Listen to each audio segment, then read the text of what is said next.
Revolution, Jared. I know. You didn't say sunny Southern California. I didn't say. Am I? Is that like?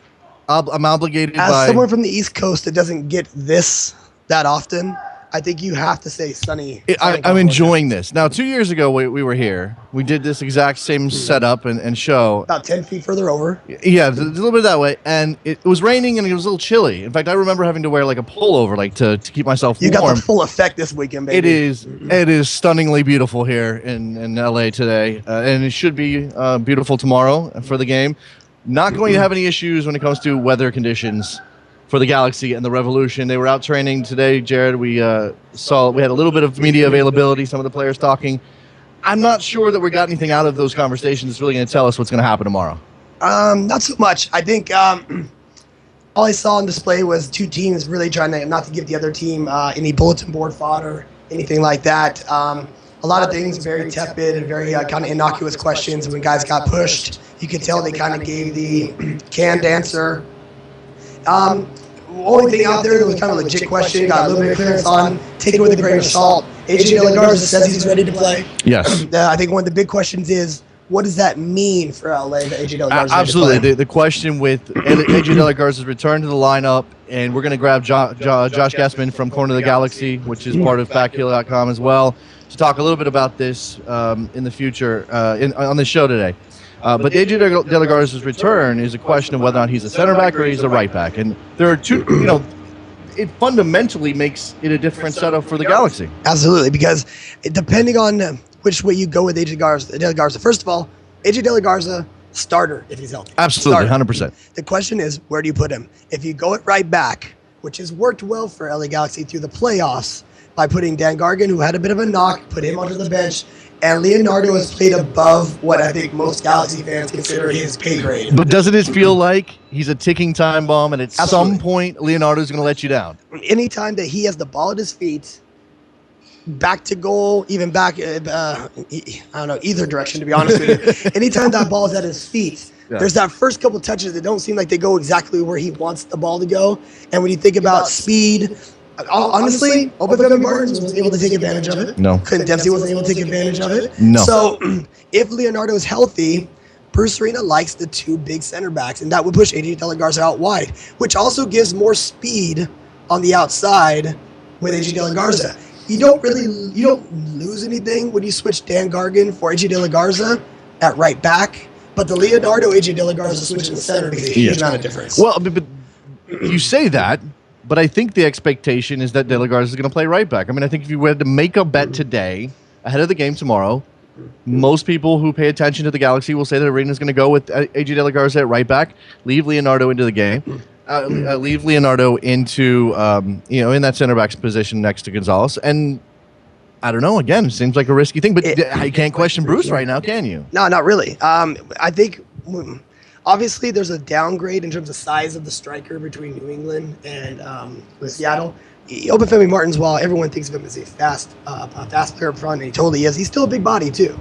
He's a very large body. Obafemi Martins, he's not a big guy. He's just a strong guy. He's not small. I mean, Charlie Davies is smaller than Obafemi Martins. I wouldn't say that. No? No. I think that there's a okay, we need to get a check on this. So either way, to go back to AJ De La Garza. Yeah. Speed in the middle of defense, strength in the middle of the defense. Which does the Galaxy need against New England? I would think they would need speed. That's I'm not the multiple MLS Cup winning head coach, so I'm not the guy to pick the lineup here. But you think about what Charlie Davies brings, and the way that New England plays, and you could easily imagine Lee Wynn creating problems with the spacing between Gonzalez and Leonardo, and then that's where Davies is. From a passing perspective. Yes, absolutely, yes. So yeah, you don't want to give Lee Wynn many gaps to pass that ball into, and I see what you're coming from right there. But the question is, can the Galaxy get a lead early? And if they can get a lead, you're going to want Leonardo in there, because later in the game, those balls are going to come flying in from the outside, from the back, as they try to push late. Now, then that comes back to the question of whether or not the Galaxy and Arena are going to try to dominate the game through their possession. Whether they're pushing for goals or not isn't really the point. They can score. We know they could score. We know Keenan Donovan can get those, but they can also kill the game with their possession. Yeah, I think we talked about it on the show last weekend when we previewed this a little bit. For me, really comes down to Jermaine Jones and what role he gets to play. I know what role he wants to play. He wants to be the guy that's on every ball, every touch, every time. But this isn't New England, this isn't the New York Red Bulls. Okay, this is a team that's going to punish you if you're out of position. You get overextended like Jermaine Jones has over the last couple of games. New York couldn't punish him. LA can. It's a one-off game. It's a one-off. It's one game. So you just let him do whatever he wants. No. I'm just saying that it changes things. I mean, obviously the Red Bulls had 2 games to try to beat the Revolution. They couldn't get it done at home when they had their best lineup on the field. Then they had to go to New England without Bradley Wright Phillips because of the stupid yellow card, and that changed things a lot. And while I mean, everybody, this is what you're hearing out of the Galaxy camp, and certainly the Revs have to be confident. This is the form team in MLS. They've won more games over the last 15 than anybody else in the league, or whatever the stat is. I don't think it even really matters what the stat is. It's just about New England is really hot right now. But are we really sure that we can judge them fairly, considering? I mean, the Galaxy, didn't play all that well in the 1-0 win here against Seattle, but they got what they needed to get. Then they went to Seattle. I think that LA will have less of a hard time pushing and playing their style of ball against New England as they did against Seattle. The sheer fact that Ozzie Alonso is not going to be on the field, Azira, a number of different guys out there, I still think that I'm not saying New England's a pushover in any way, but I think over a 90-minute game, LA Galaxy has the ability to control the game better than New England. I think New England pushes and pushes and pushes and has ebbs and flows. But the thing about New England, we saw this against the Red Bulls, and I'm going to use that as an example, of course, because that's what we've got. You can hold them down. You can keep Lee Nguyen from making any real impact on the game for 75 minutes, and all he needs is one little bit of space, and he'll find the goal. He'll create it for Davies, or he'll score it himself, and then you're in trouble. Do you do what hasn't worked for other teams in the Eastern Conference in the playoffs, and you say, I'm going to try to mark Lee Nguyen and Jermaine Jones out of this game and let anyone else beat me? Anyone else has beaten New York. That's what championship teams get, right? Championship teams get role players to step up in big moments and take over. Look at Mike McGee. Yes, right, absolutely. So which way do you go? Do you just try to play straight up, man-to-man on everything, or do you try to take Lee Nguyen out of the game? I think you have to try to take Lee Nguyen out of the game. So does that mean then you can't play Stefan Ishizaki? You have to play Baggio Husidic. Well, that's that's the smarter. That's the way that is reactive to what the Revolution are going to do. But you could also argue that having Ishizaki in the game helps LA hold the ball better. It certainly stretches the Revolution a little bit, keeps them on their heels a little bit more, and maybe then you don't have Jermaine Jones being able to roam freely and find win with. And I think that change more than any other was why AJ De La Garza gets pushed right to right back. Because if Baggio Husidic is playing in front of him, you need a guy that can go up and down that line. Yeah. Because Baggio Husidic is going to get caught inside. That's where he wants to be. He doesn't want to be out wide on the chalk. And I think that you're going to need AJ De La Garza running that path. Now, I think one of the other big matchups on the day is going to be who does New England play on the right side of midfield that's going to mark Robbie Rogers? Is it going to be Kellen Rowe? Is it going to be, do you going to push someone like Chris Tierney or Scott Caldwell? Who's going to be the job to cover that wide area right there? Well, if you give that task to Scott Caldwell, you potentially open up space for Robbie Keane. Yeah. No, that's not something you really want to do if you're the New England Revolution. I mean, we're talking about some of the tactical elements here and the player personnel choices that the two coaches have to make. But you really feel like it's really sad. We know who these teams are. I mean, they've gotten to this point for a reason. They do what they do well. I think they're going to try to just do that. They're not going to they're not going to overthink planning for the other team. Certainly, I don't think the LA Galaxy should do that. They're at home. No, I mean they have to play to the crowd, and they're going to try to take that. I think LA has to have the better first 20 minutes. You have to. Yeah. You're at home. You play that crowd, and the question is, does New England sit back for that 20 minutes and try to absorb that and take the crowd out of the game? Not that LA is going to have the most amazing crowd, like we talked before. It's an LA crowd, but it's still their LA crowd. Here's a question. If you're the New England Revolution, okay, maybe you're trying to absorb pressure in the first 20 minutes when you expect LA to really have the ball and try to come at you. But when you do get your chances, aren't you just taking 25-yard shots at Jaime Pinedo right now? Yeah, but I don't mind Lee Win and Jermaine Jones taking shots from that distance. You saw Jermaine Jones knock one in in the World Cup. If you're the Lee Revolution, Win's yeah. got some, yeah. That's what I'm saying, yeah. But I think that if you're the LA Galaxy, you'll take that. If the alternative is not getting that decisive Sure. pass through the center of your defense. If Lee Win's having to take a 20-yard shot consistently, 25-yard shot consistently, I think that means something's working for LA. But at some point, he's going to warm up if you keep them do that. Yeah, but I mean, if I'm an LA Galaxy fan, one of the things that gives me nightmares tonight as I get ready for this game is the idea of Lee Win picking up the ball on the left side, cutting in on his right, ending up having Omar Gonzalez trying to have to step out, and either you end up with potentially a dangerous foul in a bad spot, or you end up with a Lee Win shot to the back corner. But here's where the LA Galaxy has been so good. When you push Lee Win inside, or a player like Lee Win inside, it's not just the center back stepping out. Sure. Juninho and Sarvis are amazing engines inside them. And when you push a winger inside, you're also pushing him into them. Yes. And those are the guys that win balls and start the attack. So I see where you're coming from. I don't like the idea of Leonardo and Omar Gonzalez having to step out more than just like anyone else. But you're also pushing them closer to the area you may want them to play in. And LA wants to play this game in the center and then stretch. Start in the center, then stretch. We spent the whole year talking about obviously the Galaxy came around and were one of the better teams at the end of the season, and they nearly won the Supporters Shield, et cetera, et cetera. And we talked about the roller coaster that was the New England Revolution. They lost 8 straight at one point. They get Jermaine Jones in. It changes them as a team.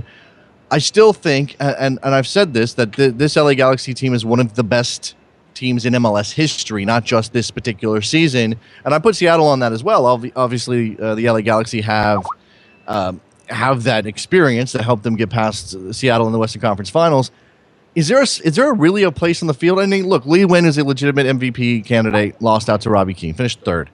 Other than that, is there a legitimate place where the New England Revolution have an advantage on the Galaxy at any part of the field? I mean, Shuttleworth and Pinedo, I don't really care about that. I think you could say Jermaine Jones is a better center midfielder than Juninho or Sarvis, but as a tandem. Yes. With Caldwell, yes. they're not as good as a tandem as Juninho and Sarvis are together. There is a different kind of dynamic between Sarvis and Juninho than what Jones and Caldwell try to do with each other. Sure. Caldwell is anchored. Yeah, he's going to be where they're going to play more on top of each other. Where Juninho and Sarvis can play next to each other for the most part. But other than that, I think your point's valid. I don't know that New England is better at any other position other than Lee Win and whoever the Galaxy is going to play in midfield. Which is Landon, to be honest with you. Well, I mean, that's what I'm saying. Is like Baju Sidic, and let's say that, okay? Sure. Baju Sidic or Ishizaki, Lee Win is an improvement over that position. Yeah. Should be a great game here at the Home Depot Center. I'm sorry. That's the first time I've done that. I do it all that. day long. Yeah, it's the StubHub Center here in Los Angeles, California, Carson, California. We are, what time is it now? We are like 21 hours away from kickoff. Should be a packed house. We can continue to talk about how laid back the LA fans are and whether or not the atmosphere is going to be there. But let's. So you're already saying, you're calling it right now. It's going to be docile. No, I'm not saying it's going to be docile. I'm saying it's going to be a prototypical LA crowd, which is not the same as a Seattle crowd or a Kansas City crowd. Maybe we'll grab Josh Guessman from Corner of the Galaxy, get his opinion on the crowd. So you're saying that you're going to see fedoras in the crowd? Possibly. There's possibly going to be some fedoras. I would hate to disagree with you. And look, I would completely respect the Riot Squad and who are your other supporters groups? You don't even know their names. That's why you don't respect them. I don't know their names. Angel City Brigade. Angel City Brigade, there. All right, let's take a break. A Best Soccer Show live from the StubHub Center in Carson, California, ahead of MLS Cup 2014. We'll be right back. We'll grab Josh Guessman from Corner of the Galaxy and talk to him about his team.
Welcome back to the best soccer show live from the StubHub Center in Carson, California, ahead of MLS Cup 2014. Joined now, Jason Davis. Joined now by Josh Gessman, host of Corner of the Galaxy. You should be listening to this show if you have any interest at all in the LA Galaxy. Josh, how are you, buddy? I'm doing good, Jason. Thanks for having me on. All right, thanks for being here. Josh, ins and outs of the LA Galaxy ahead of MLS Cup. I mean, it would be easy for us to say that we expected them to be here, right? And it's maybe true, but Seattle wasn't easy. No. And this is a Revolution team that presents some actual problems. What do you think Bruce Arena does to counteract some of that stuff we talked about in the first segment? You know, I think a lot of times we always look at how Bruce counteracts things, and I think Bruce a lot of times likes to lay his cards out on the table, let everybody react to him, and being the more tenured coach here, and one of the all-time winningest coach in playoff history, I'm not sure that maybe he doesn't just lay his cards out on the table and see how Jay Heaps reacts to some of this. I'm going to get us to some interesting things we've been hearing about Bruce Arena this week, about why he's so comfortable here in LA and the like. But I was having this conversation with Charlie Bull from SoccerWire.com and MLS Soccer. He sort of talks about how Bruce's reputation as a tactician he's only now becoming sort of he actually knows what he's doing, rather than he just had the best players, right, or he played reactive negative soccer. Right. I think it's been a couple years in the making then. Yeah, it has been. I mean, I think that you look at just how Bruce started, and we talk about how he was a lacrosse player really before he was a soccer player. I mean, there's some of that still goes back, and people still say, well, he never really played soccer that well. How good of a player could he? How good of a coach could he really be? I think you look at that now and you see the tweaks that he's able to make, and granted, he relies a lot on the star players, and he'll tell you that right off the bat. Sure. One of the keys to being a successful coach in MLS Cup or in MLS in general is to get your star players to produce. Sure. Right? But he has been one of the best coaches at getting people to produce at the highest level, whether that was, Mike McGee whenever he was here, although he went off and played at Chicago really well for a while injured this year.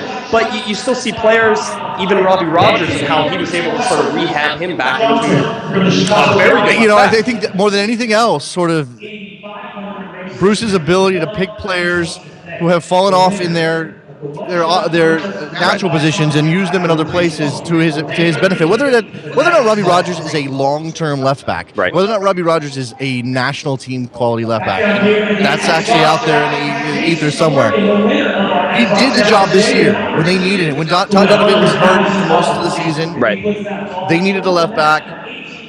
He turned to Robbie Rogers, and somehow it's worked. I mean, is that because you just throw stuff up against the wall and something sticks eventually, or is it because Bruce knows what he's doing and knows how to coach that player into playing well in that position? I think you have to look at the track record, and his track record is that most of the time, he's very successful with the players that he has, and he brings in his guys, and he gets them to perform. So I think you have to give the credit to Bruce Arena, because there's just too many instances of that happening, of guys playing at their peak level here for the LA Galaxy, and whether he gets rid of them a year too early or sometimes a year too late, even Eddie Lewis coming back and playing. I mean, Bruce Arena likes his veterans. We know that too. He gets it done. Yeah, we can talk about the tactical elements of it, and certainly Bruce knows whether he's reacting to what the other team is doing or he's putting his cards on the table. Right. I think the two names that are most indicative of the job he did this year are Robbie Rogers and Dan Gargan. Absolutely. For me. Absolutely. Surprise. You talk about Dan Gargan, the absolute last guy signed to the LA Galaxy this season. Nobody even knew if he was going to be on the team. I think the first game against Real Salt Lake came, and it was just sort of assumed that he was going to be. What was the reaction in the Galaxy world when Sean Franklin left? I mean, because not that he was great last year. No, he wasn't. Or was quite the player he used to be, but you still lost out on a veteran who knows the system and knows, a guy you become comfortable with. Yes. And just it's not like you walked into the season thinking Dan Gargan's going to do the job for us. No, and that's sort of the thing. I mean, we had Sean Franklin on right after he was taken in the expansion draft, had him on the show, talked to him. He was shocked. Obviously, tough for him. He comes into LA, was drafted here with LA, was Defender of the Year, I think, in Major League Soccer with LA. He played excellent. The fact is, it all sort of came down to money with him, and it was a matter of, as you keep paying these players, and it's with any team in Major League Soccer. I always get worried anytime a player gets a raise because hey, if you keep getting a raise, we're going to have to get rid of you eventually. I mean, that's sort of how MLS works, right? Right. So with Sean Franklin, it was a big blow to LA Galaxy fans. Fan favorite, obviously. Didn't have a great year in 2013. Played well for DC United this year, so clearly he rebounded and everything worked great. But they brought James Riley in to be that, to fill that spot. Let's not forget that. It was funny. The teams came out today for training, media availability. All the hacks are standing there waiting for the guys. And James Riley was, and I said to Jared, I forgot James Riley was on the Galaxy. Yeah, no, I mean, injured in the Tijuana game. I think the second game of the season. Goes out. I think he doesn't even come back. I mean, he hasn't seen the field for months and months and months. Pretty devastating injury. So he comes back. He's now able to train and everything, but you look at Dan Gargan, who slotted into that spot, and everybody's like, Dan Gargan, like, is this really going to work? Well, I mean, just a journeyman, a guy who's been in the league for a long time. Right. I don't know how many years do you think Dan Gargan's been playing in MLS? 6, 7, 8 years? I mean, it's been a while. Chicago Fire player. So yeah, that's indicative of the job that Bruce Arena has done.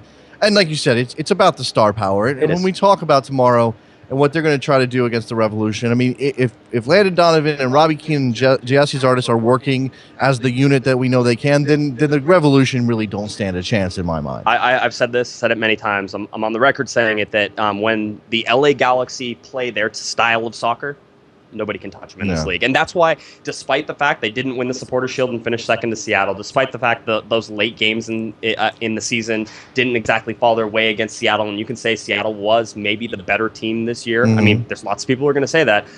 Having watched the Galaxy play through this whole season, when they're on, light years ahead of everybody but else. at the same time, and I completely agree with you, but at the same time, you see what the Revolution have been doing, and again, I mean, Landon Donovan has said it. I know other Galaxy players have been talking about it. They're the hottest, and I'm sure this is what the message is in the locker room. You get it filtered through these players who have all heard it 1,000 times from Bruce or from Sarkin or whoever. Oh, these guys are so hot. You know what? And the Revolution really can. They're capable of beating the Galaxy. I don't think I don't think the setting is right for that to happen. I think you have to look at how Seattle sort of, in that last game of the season, that the Galaxy were up 2-0, and Seattle came back and tied the game 2-2, right? You have to look at Seattle's game plan, which was wait for the Galaxy to make mistakes and then capitalize on those mistakes, right? The Galaxy will make mistakes. I haven't seen a perfect game yet. They'll make mistakes. The teams that have been able to make them, to punish them, have been able to capitalize. You look at the very first game of the season, which is so indicative of how the Galaxy played the rest of the season, which was Real Salt Lake against the LA Galaxy here at StubHub Center. The only game the LA Galaxy lost this year, 1-0, okay? LA absolutely dominated the game, should have probably won it 3 or 4-0, right? RSL capitalized on the one mistake the Galaxy make, and they win the game. And the Revolution are capable. They are equipped to capitalize on mistakes with Wynn and Bunbury and Davies. Certainly Davies' speed is going to be an issue. Again, Leonardo and Omar Gonzalez, and whether or not they can track him. I'm going to come to this thing that I mentioned with Bruce Arena here to finish out this segment.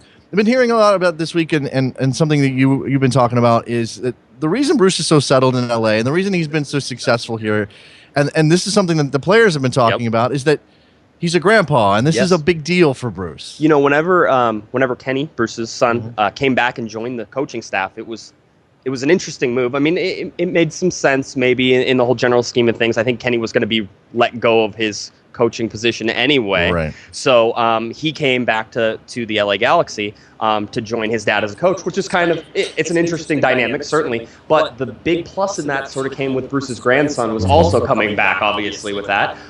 His grandson has been in press conferences probably 3, 4, 5 times over the year. Well, we all have that image of winning the title in 2012 and him holding the baby up. Little Lion King style, right? Exactly. It was. No, you get that, and he still is super proud, especially after wins.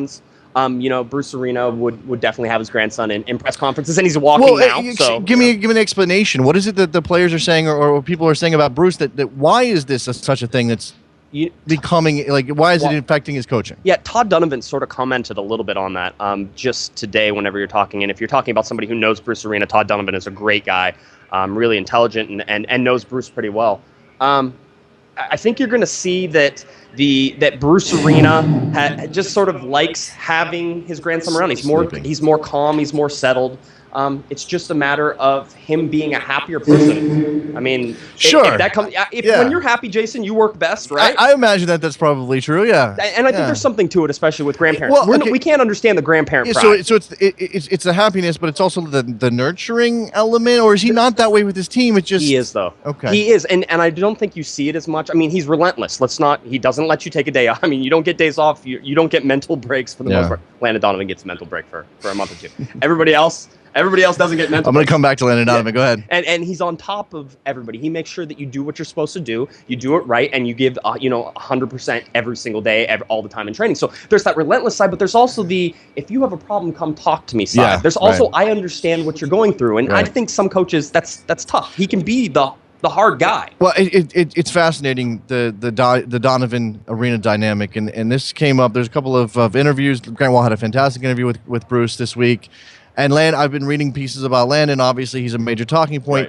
Right. And Grant Wall asked Bruce Arena about that moment, Time Warner Cable, Kelly Tennant, Time Warner Sports, where Kelly asked him about Landon Donovan, and he started crying. And it was, and then Grant Wall followed up and said, "You started crying. What is it about? What is it about your relationship?" He's like, "Well, it's not really about our relationship. I don't really have a relationship with him. I've just been coaching him a lot."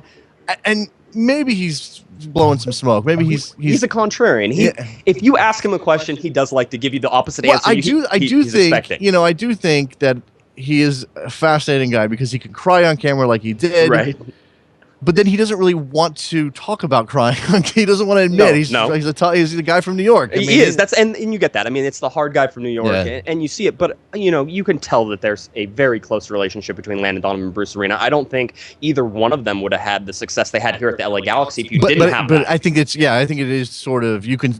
Obviously Landon loves his family, Bruce loves his family, but outside of that, they are kind of standoffish people with other people. And so even if they're a coach and player relationship, they know it's not permanent, it's not going to last forever. So they're probably, they keep each other at arm's distance, but there obviously is warmth there on some level. There's warmth, there's mutual respect, there's a professional understanding in between those two. Plus, I mean, we talked to AJ De La Garza, you talk to all the guys, they talk about this locker room being one of the closest locker rooms they've ever had. They say it's more of a family than ever. And having seen the locker room and interacted with the guys and see how they interact after a win and going in there, you can understand where that's coming from. I can say that in 2013, this was not that way. That the team didn't react this way. That they weren't one big happy family. I think there were more, cliques, as AJ De La Garza said. There were cliques, guys hanging. He says the whole team hangs out together. The wives hang out together. The girlfriends hang out together.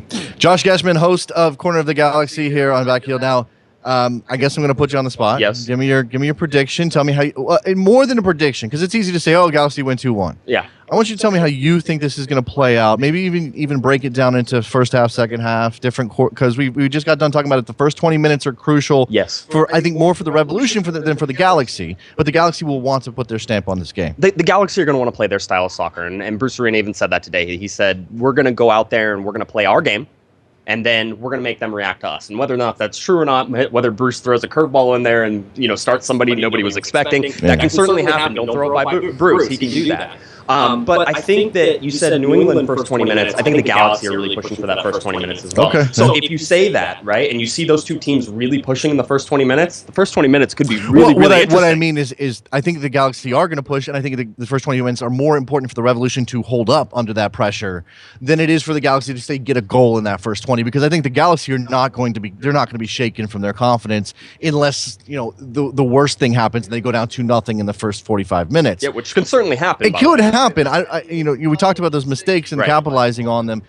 Is there anybody on this field? And Leonardo's the obvious guy, but is there anybody else that you worry about really in this?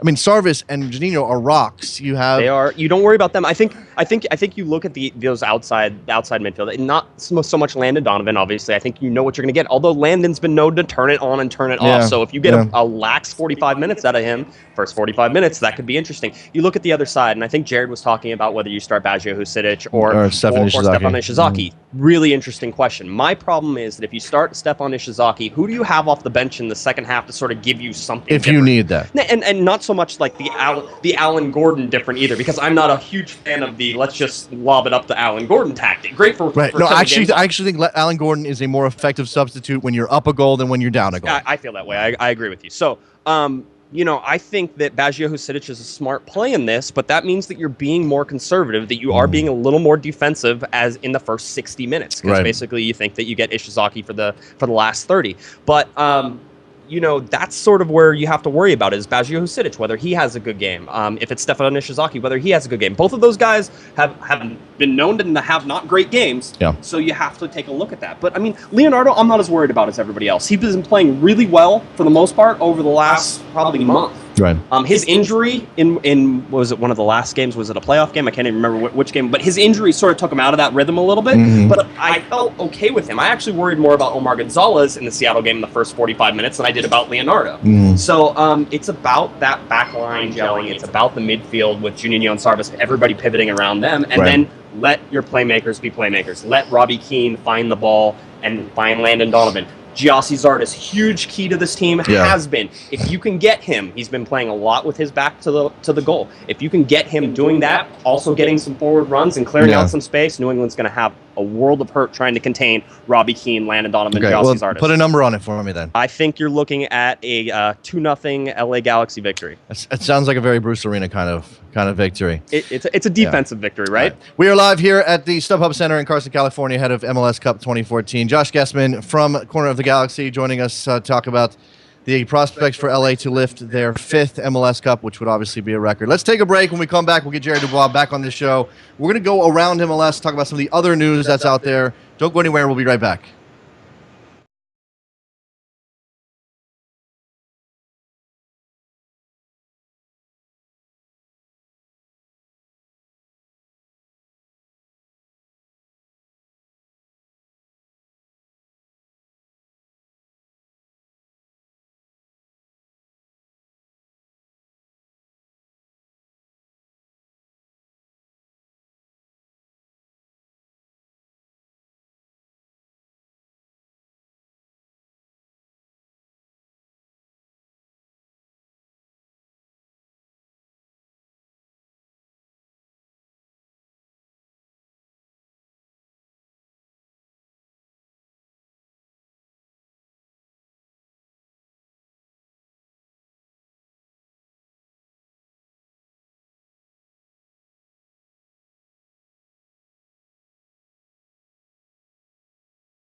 Best Soccer Show live from the StubHub Center in Carson, California, ahead of MLS Cup 2014. Los Angeles Galaxy, New England Revolution for the 3rd time in this big game. The Revolution have never won this game against the Galaxy. In fact, the Galaxy did them dirty in 2002 in Gillette. It depends how you see that. Well, I just mean that they beat them for the Cup. At their Not home every place. loss is doing something dirty. No, it's not. But at 60,000 people in the stadium in Gillette, in Foxborough, Massachusetts. So you're saying this would be sweet retribution to beat LA in their home stadium? I think it's almost an impossible task to beat the Galaxy with something on the line in this particular stadium. And I know I've been giving you crap about the LA fans and the laid back nature of it all. And I said, but whatever it is, it works for LA. No, of course. And we were walking over here to get set up for this show, and I'm just enjoying the weather. And I said to you, I understand the beach bum. Why you do nothing when you live in Los Angeles? We're actually walking along the mezzanine of the StubHub Center and looking out, and there's just this great palm tree filled sunny sky, and Davis is just like, I get it. I get it.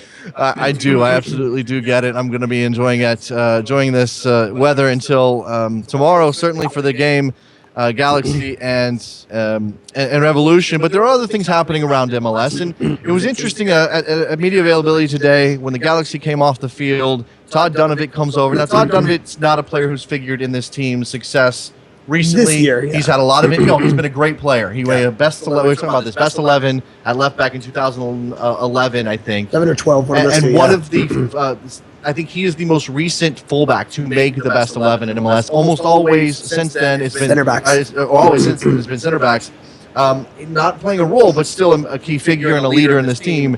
And he's a union rep, a union board member, not just for the Galaxy, but overall for the entire league. And CBA negotiations are coming up. These have already started. That's not, people are like, oh, the first thing the league's have to worry about in the offseason is the CBA. They're already talking to each other.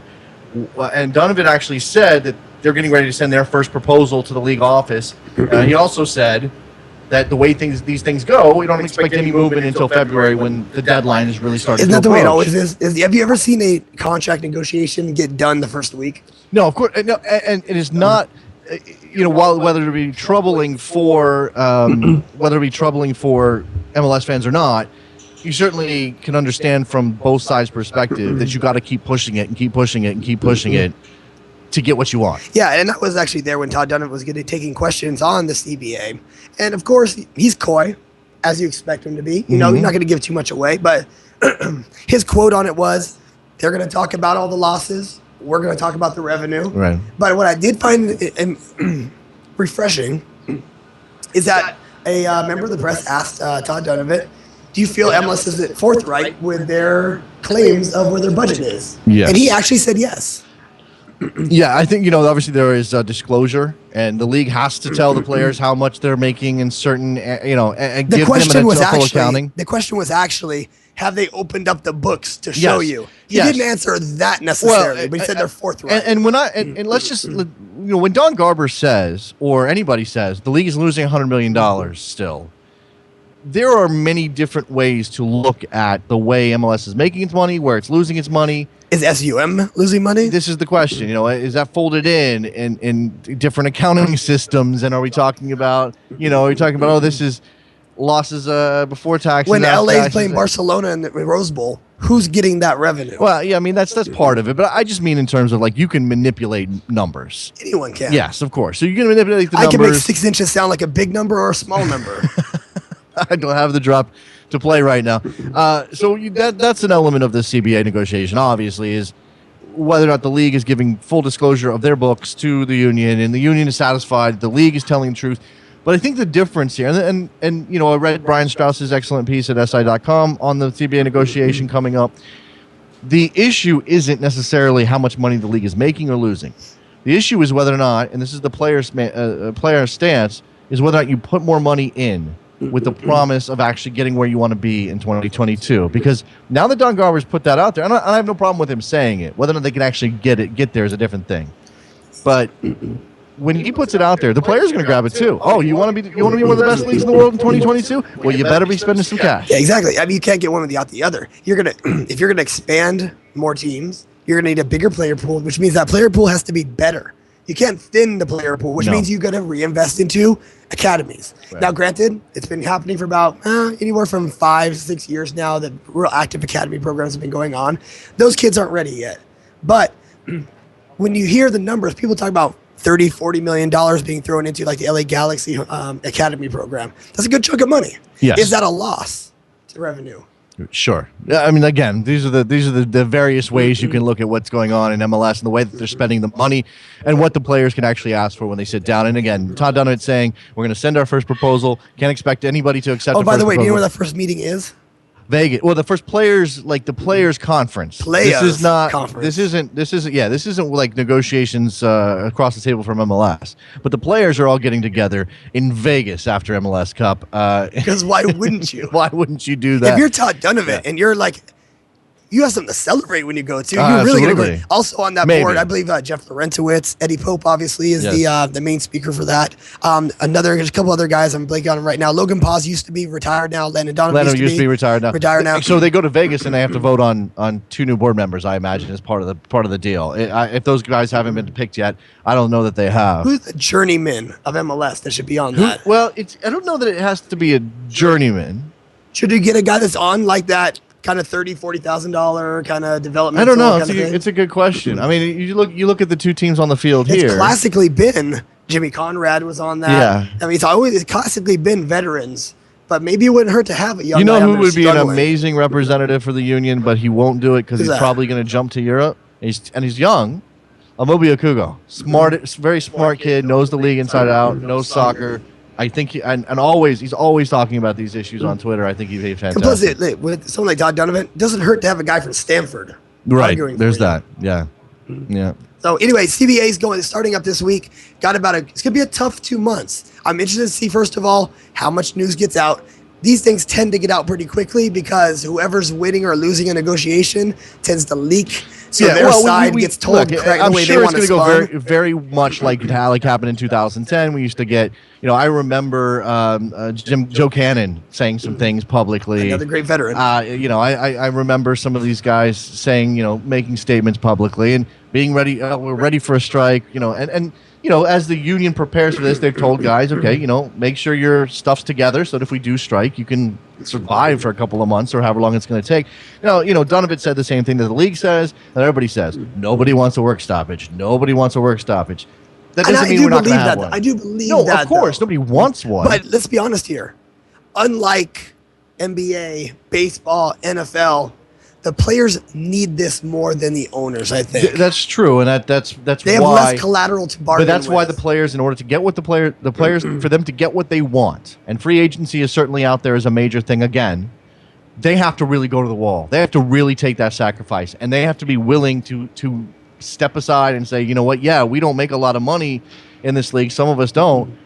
We're still going to have, let's pool our resources and keep guys going for a couple of months. And they're going to have to keep training and doing all those things. I think if I remember Bryce Strauss's article correctly, average salary from $80,000 a year last time around, $200,000 a year now. But that's also including DP money getting kind of averaged in there. Yeah, you obviously have the disparity, which is a major part of this. All right, so the CBA negotiations are coming up. That's obviously going to be first thing for a lot of fans to think about right after the MLS Cup final is over. We do have some other things happening. A veteran that should maybe be a good archetype and person to be on CBA board, Nat Borchers. That's not a bad name. And you bring him up. A name in the media in the news because he was traded for allocation money to the Portland Timbers. Is it surprising?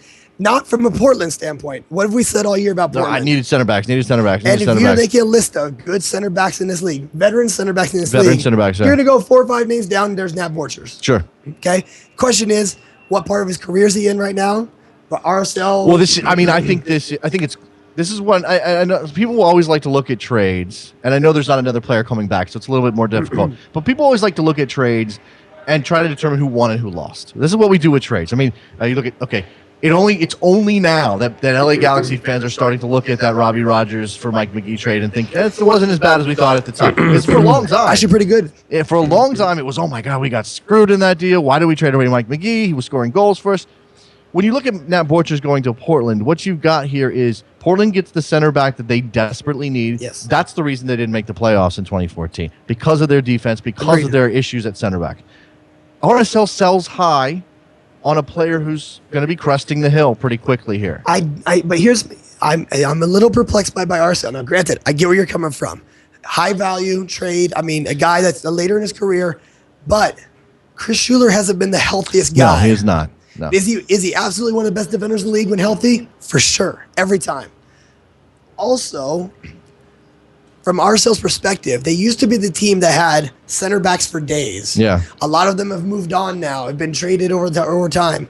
I don't know who that next center back coming up through the RSL system really is right now. outside of Chris Schuler. So they've got a little bit of, and even whoever you do have coming up, unless you're bringing a big name from outside the league, I don't think you're going to get like for like right away on a player of Nat Borchers' caliber. Well, maybe RSL has targeted somebody, a Central American player, somebody from South America, something like that. We don't see a lot of those. I mean, Victor Bernardes, James Nalave. Obviously, RSL has a history with James Nalave in that position, so maybe they've targeted somebody. Here's the thing to think about with RSL making moves right now. Is Garth Lagerwey going to be there in 3 months? I was just going to say that because there's a mass exodus going on at RSL right now, and I don't think it has anything to do with the club. I really don't. I think the club is something that almost everyone uniformly, outside of Salcedo, who their young kid who just left recently, has said positive things about the institution of RSL. But when Papa Bird flies away in Jason Kreis, a lot of baby birds tend to follow. And we've already seen it right now. You've got CJ Brown leaving the Chicago Fire coaching staff to go back with Jason Kreis at NYCFC. Jason Kreis is already starting to select a few former RSL guys that he could find on the fringes to start his team. Who's to say that those guys won't be the last ones? Now, is Garth Lagerwey going? No, because Claudio Reyna's got that job. But where would Garth Lagerwey go? No. I mean, where can he really go? He's at one of the best clubs in the league, but he doesn't get the same toys to play with. That's one of the only things I can think of. If you're Garth Lagerwey, well, I mean, you want to go to a team that has more toys. Look, just like a coach sometimes leaves a good job for another job, sometimes it's about the challenge. And maybe Garth Lagerwey sees a new opportunity. So maybe, I mean, look, I think most people would go, oh my God, he would never do that. Garth Lagerwey to TFC. That's the same one I was thinking. Now, they have a GM in Bezbachenko. So maybe they have a conflict with power there. I mean, who knows? That might not work. And you really shouldn't be firing Bezbachenko if you just hired him last year. You're already going through coaches like they're going out of style. Let me throw another name out there. 2016, LAFC. Could be. I mean, wouldn't you like to start from scratch with a team with a lot of money on its books? Well, I mean, and a lot of prestige potentially. Somebody coming in next year, and obviously they're preparing rapidly for their debut. And Adrian Heath is a good coach, but maybe you need somebody at Orlando to hold those reins and lead that team forward. Orlando makes more sense because, like RSL, they're not going to have the same kind of money. They're going to have a good amount of money to play with. They got Kaká. Well, okay, but it's not NYCFC, LA Galaxy type level of capital. I wouldn't put it past them to spend on that level if they want to. Their Brazilian owner is pretty stacked. But the other issue here is Garth Lagerwey wants to get paid too. I mean, you got to make it worth his while for him to go wherever. I mean, in terms of ranking the GMs in this league, Bruce Arena than him. Well, I mean, pure GMs. He's one of the only pure GMs. Yeah. I mean, you have.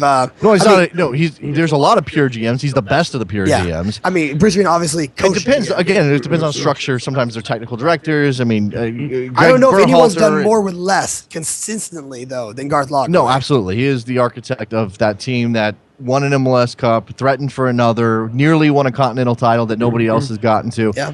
So it's going to be a tough loss for RSL. By the way, Aaron Molland, a possible replacement. I mean, he's 24 years old. Maybe they believe he's ready. Hasn't played a whole lot for RSL. You went back to defenders on me. I just dropped that in because I was on my phone. I was like, one of people. RSL's never had a problem putting young guys in positions. I mean, they've never backed away from that. They have a great academy system over in Phoenix.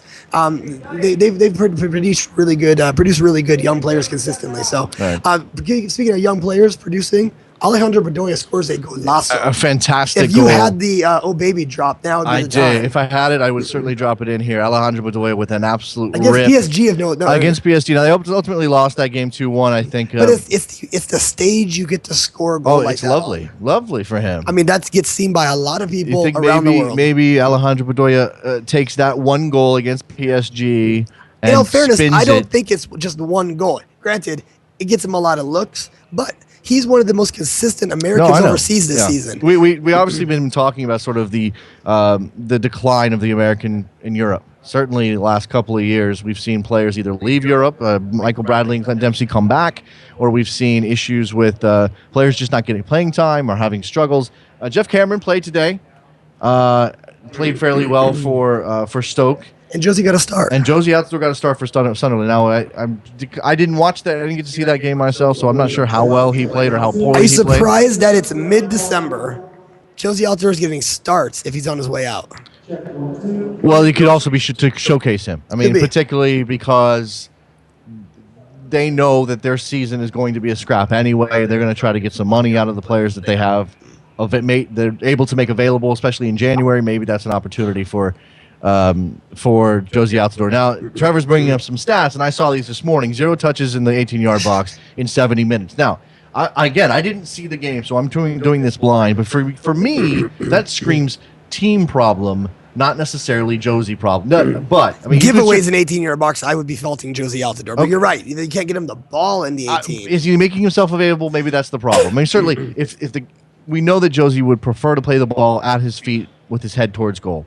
He doesn't like to play with his back to goal, but he does the job. He certainly does it for the United States in the national team setup. Is he not able to do that for Sunderland? I mean, regardless, it's over. There's no Premier League team coming by to pick up Josie Altidore. No, he's going to end up on the continent somewhere, or he's going to have to come back to MLS. And I don't think he wants to come back to MLS. I don't think he wants to do that yet. You know what? His career, he's been the guy that's fought for things, for a place in Europe. And I think I agree with you. I don't think he's ready to come back. I think you can look to recent history with like a Michael Bradley. Wasn't viewed well by your national team coach. Right now, Josie Altidore, for all the poor things going on in his club career, he's still giving the captain's armband for the U.S. national team. Yeah. Still getting minutes for the U.S. national team. Jurgen Klinsmann's hanging his hat on Josie Altidore. So weird. It's so weird. I mean, I think he plays relatively well for the U.S. Yeah. I think they use him better. Yeah, I think that's probably true. But Sunderland is not in a position where they have to find a way to use Josie Altidore. They have 11 guys making a lot of money with a lot of talent that have made their way to the EPL. The U.S. has a big archetypical striker, and they're trying to find a way to best use him. Yeah. Josie Altidore obviously didn't impact his game for Sunderland. We mentioned Bedoya and his goal.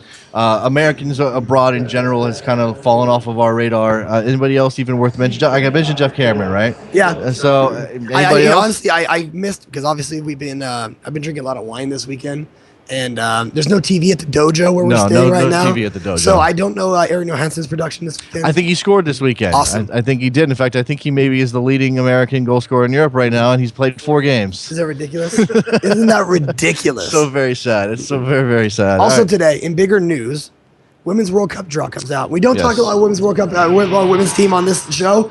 No right reason for that. Just honestly, I just don't have time to usually pay attention to anything outside of MLS. Right. Well, I'm a one league guy. We do know that the U.S. women will play Nigeria, Sweden, and Australia, which is being dubbed the group of death. Now, my question is, and we can rely on the expertise of other people who pay more attention to the women's international game than we do.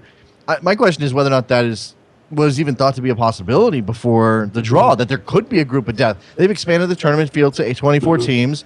I think it's a statement on the caliber and density of women's soccer right now that which is improving. Oh, that's what I'm saying. Yeah. That there can be a group of death because it wasn't too long ago where it was like a big 3 of like China, the U.S., Brazil, Germany. I mean, they had a few teams. Japan got good, in waves, you know. But right now, the fact that you can go 4 teams deep, which is actually across 4 pots, and still come up with this. That means all the seeded teams plus at least 3 more that could be dubbed a group of death. You know, I just thought of something. I'm sorry, this is completely non sequitur. We should have rocked our Matador jerseys out here, the StubHub Center, to show support for Tony Bravo. Should have poured out some malt liquor. Yeah, we should have done that. All right, so the Women's World Cup draw happened. The United States with a very difficult draw.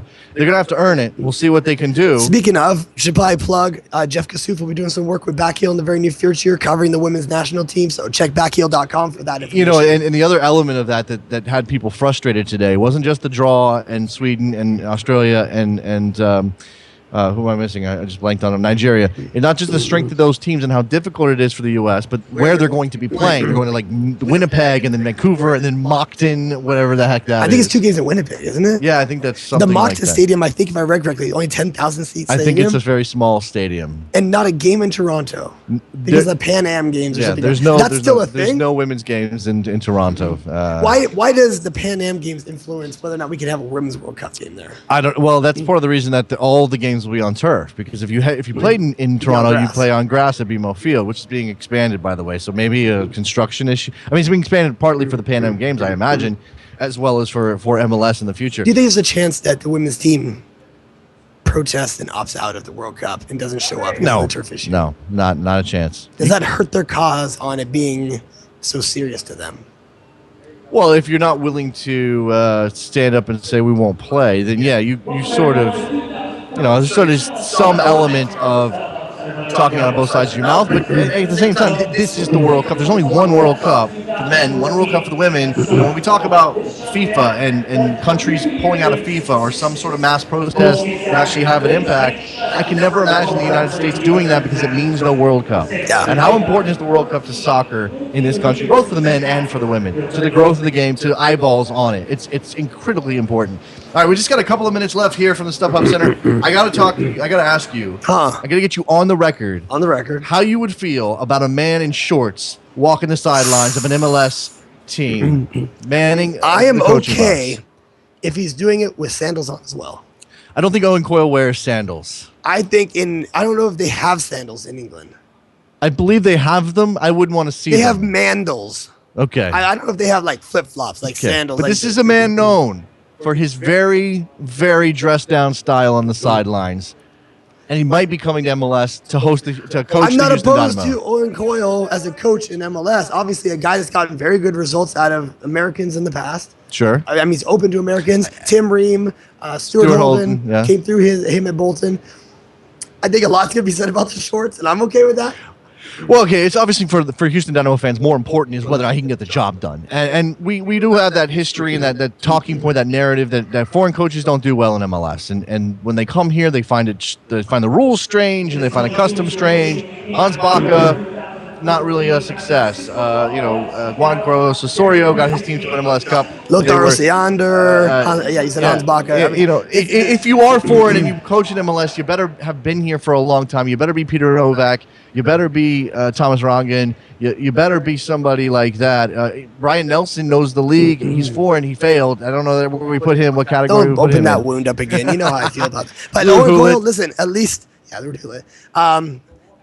Owen Coyle, like I said, has a frame of reference for American players. Now, what he doesn't have, I don't think, is a frame of reference for the way Americans structure. Yeah. soccer. Well, here's another thing that you should take into account when you think about this is that the Dynamo have hired their first ever GM. I'm trying to pull his name. He was with Montreal last year. He's the first GM in club history in Houston, because obviously a lot of that stuff was following Dominic Kinnear, who's moved on to San Jose.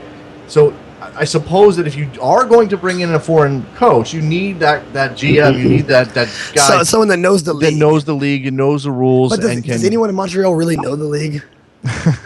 I think he's got a much deeper history. And Matt Jordan is his name. Thank you, producer Trevor. So we'll see how this works out. But I just, again, Is it an upgrade or a downgrade for Dominic Kinnear in terms of fashion? Was there a level lower to go? That's what I was surprised about. Like, you already had the most casual coach in MLS, one of the most casual coaches in MLS, and now you've managed to find a guy who's even more casual. What's than the that. next level after this? Borat in the big That's mankini? not it, and I don't think that's happening. So thankfully, we may have found the bottom of the barrel.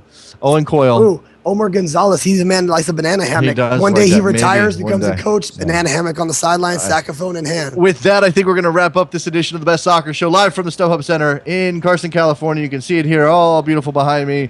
I think Brian Dunseth is down there doing some sound checks or something. I'm sure you guys heard that. Hey, there he is. There he is, Waving right there, right now. waving at us right now. All right, let's wrap this one up. Thanks to Jerry Dubois. Thanks to Josh Gessman for stepping in and give us his insight on the Galaxy. Enjoy the game tomorrow. If you are in the LA area at 5 o'clock Pacific time, so about an hour from now, Jared, I, and Josh Gessman will be at Smog City Brewery in Torrance. So join us there for a couple of beers. Drinks. Come meet some people behind the All right. microphone. That's it. We'll see you guys soon.